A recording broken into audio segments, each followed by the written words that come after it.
കസ്റ്റമേഴ്സും വരുന്നത് ഒരു പ്രോബ്ലവുമായിട്ടാണ് എന്ന് നിങ്ങൾ വിശ്വസിക്കണം.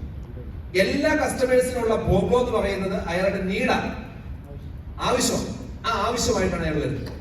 ഈ ആവശ്യം കണ്ടുപിടിച്ച് ഈ ആവശ്യത്തിന് ഒരു സൊല്യൂഷൻ നിങ്ങളെന്ന് പറയുന്ന കൺസൾട്ടന്റിന് കൊടുക്കാൻ പറ്റിക്കഴിഞ്ഞാല് അയാള് നിങ്ങൾ പറയുന്ന കാര്യം ചെയ്യും എന്ന് പറഞ്ഞാൽ അയാൾ വാങ്ങിക്കും.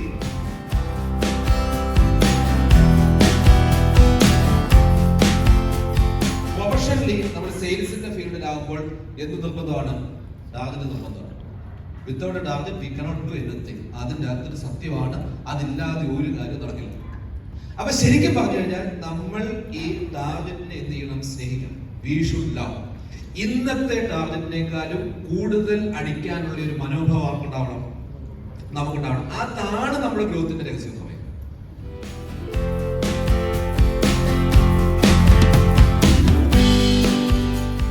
ആ റൈറ്റ് ലേണിംഗ് എനിക്കിത് ഇംപ്ലിമെന്റ് ചെയ്യണം, ഇത് ഇംപ്ലിമെന്റ് ചെയ്ത് കഴിഞ്ഞാൽ എനിക്ക് ഉപകാരമുണ്ട് എന്നുള്ള റൈറ്റ് ആറ്റിറ്റ്യൂഡോട് കൂടി നമ്മള് മാർക്കറ്റിൽ, വീട്ടിൽ, വ്യക്തി ജീവിതത്തിൽ ഉപയോഗിച്ച് കഴിയുമ്പോൾ എന്ത് സംഭവിക്കും?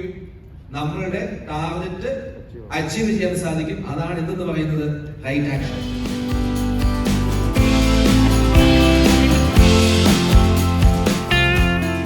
നിങ്ങളുടെ പെർഫോമൻസ് ഇൻഡിക്കേറ്റേഴ്സ് എന്ന് പറയുന്നത് സെയിൽസ് ക്ലോസ് ചെയ്യാൻ പറ്റുന്നതും ഏറ്റവും അവസാനം നിങ്ങൾക്ക് ടാർഗറ്റ് അടിക്കാൻ പറ്റുന്നതുമാണ് എന്തെന്ന് പറയുന്നത് ഏറ്റവും പ്രധാനപ്പെട്ട കാര്യം എന്ന് പറയുന്നത്. യാതൊരു സംശയമില്ല.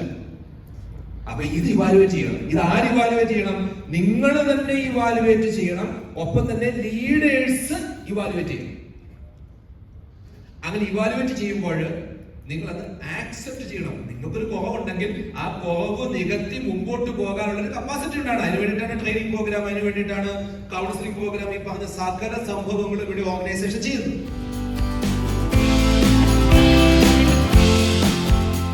ഈ റൈറ്റ് ആറ്റിറ്റ്യൂഡും റൈറ്റ് ലേണിംഗും ഉണ്ടെങ്കിലേ നമുക്ക് എന്ത് പറ്റുള്ളൂ? റൈറ്റ് കറക്ഷൻസ് വരുത്താൻ പറ്റും.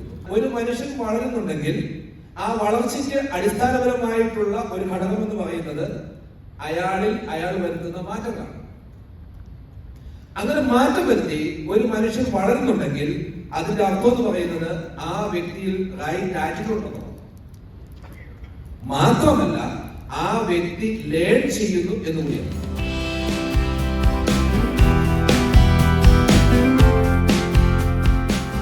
2030 ആകുമ്പോഴേക്കും ഇന്ന സമയം മുതൽ ഇന്ന സമയം വരെ എന്തുണ്ടാവും?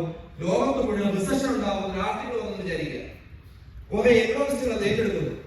എക്കണോമിസ്റ്റുകൾ ഏറ്റെടുത്തതിന് ശേഷം അതെന്താക്കി മാറ്റുന്നു? അത് ജനങ്ങളിലേക്ക് എത്തിക്കുന്നു. കാരണം മാന്യം ഉണ്ടായാൽ എപ്പോഴും നല്ലതാണ്. എല്ലാത്തിന്റെയും വില പറയും. മാന്യം ഉണ്ടാകുമ്പോൾ എന്തിന്റെ വില ഹൈ ആകുന്നത്? ഗോൾഡിന്റെ വില ഹൈ ആവും, പലതിന്റെയും വില ഹൈ ആവും, പലതിന്റെയും വില താഴേക്ക് പോകും. കയ്യിൽ പൈസ ഇരിക്കുന്ന ആൾക്കാർക്ക് ആ പൈസ കൃത്യമായിട്ട് ഇൻവെസ്റ്റ് ചെയ്യുവാനുള്ള അവസരമായിട്ട് ഏതുവരും മാന്യം. ആശുപത്രി മാന്യം എന്ന് പറയുന്ന മനുഷ്യൻ ട്രെയിൻ ചെയ്യുന്നു. ഇത് മനസ്സിലാക്കിയിട്ട് നമ്മുടെ ഓർഗനൈസേഷനിൽ മാന്യം വേണോ വേണ്ടോ എന്ന് തീരുമാനിക്കുന്ന ആരാണ്? നമ്മളോരുണ്ട്. ഇവിടെ ഇരിക്കുന്ന ഓരോ സെയിൽസ് പേഴ്സണും ഇവിടെ ഇരിക്കുന്ന ഓരോ മർക്കൻഡൈസറുമാണ് തീരുമാനിക്കേണ്ടത് നമ്മുടെ ഓർഗനൈസേഷനിൽ എന്ത് വേണോ വേണ്ടത്, മാന്യം വേണ്ടോ വേണ്ടോ. മാന്യമുണ്ട് എന്ന് നമ്മൾ ഉറച്ചു വിശ്വസിക്കുകയും മാന്യത്തെ വരവേൽക്കാൻ വേണ്ടിയിട്ട് പൂമാലയായിട്ട് നിൽക്കുകയും ചെയ്തു കഴിഞ്ഞാൽ എന്ത് വരും? മാന്യം വരും. അതോട് അപ്പോ ഇന്നു മുതൽ നിങ്ങളുടെ ഒരു സ്ലോഗൻ എന്തായിരിക്കണം? No recession. Are you ready? Yes.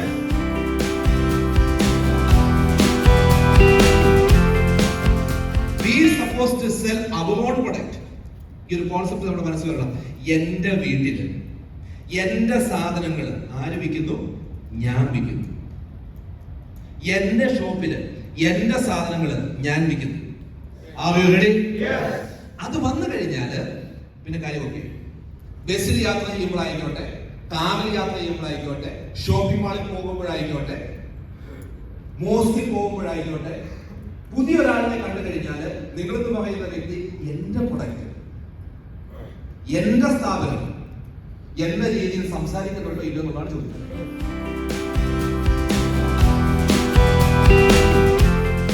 Maximising today's profit. അതിത്ര മാത്രമേ ഉള്ളൂ.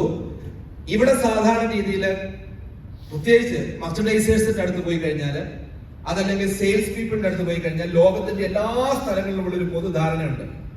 ഞാനൊരു 10-15 വർഷം ഇവിടെ ജോലി ചെയ്യേണ്ട ആളാണ്. ഞാൻ വന്നത് 6 വർഷം മുമ്പാണ്. 6 വർഷം മുമ്പ് എന്റെ ടാർഗറ്റ് എന്ന് പറഞ്ഞ് ഇന്നതായിരുന്നു. ഇത് ഓരോ വർഷം കൂടിക്കൊണ്ടിരിക്കുകയാണ്. ഞാൻ പറയുന്നത് നമുക്ക് പൈസ ഉണ്ടാക്കണമെങ്കിൽ ഇവർ തരുന്ന ടാർഗറ്റിനേക്കാളും കൂടുതലായിട്ട് ഇപ്പൊ ചെയ്യും. പൈസ ഉണ്ടാക്കും. എങ്ങനെ പൈസ ഉണ്ടാവുന്നത്? ടാർഗറ്റിനേക്കാളും കൂടുതൽ അച്ചീവ് ചെയ്ത് കഴിഞ്ഞാൽ നിങ്ങൾക്ക് ആർക്കെങ്കിലും തോന്നുന്നുണ്ടോ അതിന്റെ റിവാർഡ് നിങ്ങൾക്ക് കിട്ടാതിരിക്കും? കിട്ടുമല്ലോ, ഉറപ്പാണ്. അങ്ങനെയാണെങ്കിൽ നിങ്ങൾ എല്ലാ വർഷവും അടുത്ത 15 വർഷത്തേക്ക് അങ്ങനെയാണ് ചിന്തിക്കുന്നതെങ്കിൽ നിങ്ങൾ എത്രയോ വലിയ കോടീശ്വരനാണ്. ഇതാണ് ഇത്. സെയിൽസിൽ വിജയിച്ച, സെയിൽസിൽ മാക്സിമം ബെനിഫിറ്റ് ഉണ്ടാക്കിയ എല്ലാ ആൾക്കാരുടെയും ചിന്താഗതി ഇതാണ്.